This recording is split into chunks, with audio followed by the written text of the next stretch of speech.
I want to discuss briefly the ceasefire between the United States and Iran.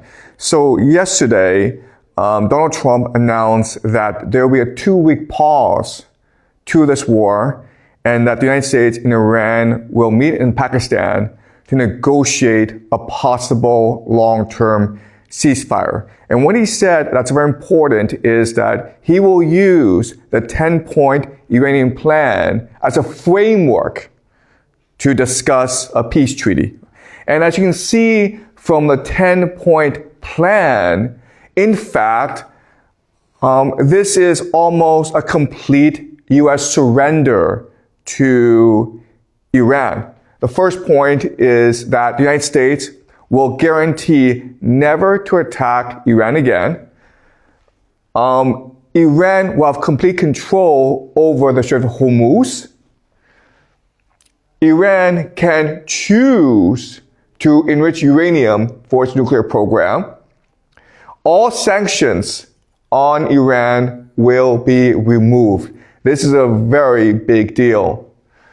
Removal of all secondary sanctions against foreign entities that do business with Iran, and of all United Nations Security Council resolutions against Iran, and of all International Atomic Energy Agency resolutions, compensation, reparations for all the damage that the United States and Israel did to Iran, withdrawal of U.S. combat forces from the Middle East, giving Iran control over the Middle East. And the last, and the most important, is that the United States will also agree to end hostilities against all of Iran's proxies, including Hezbollah and the Houthis in Yemen.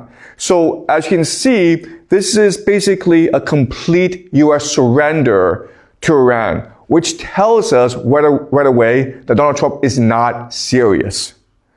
If you go into a shop and you negotiate with the shop owner and you want to sell maybe a book to the guy and you're hoping for $100, but because it's bargaining, you think, maybe I should start high. So you say $1,000. If you say $1,000 and the shop owner says, yeah, I'll take that deal, there's something wrong here, okay? All right, so there's something very wrong, and there's very little chance that the ceasefire will hold. And in fact, we're already seeing news that the ceasefire is being broken.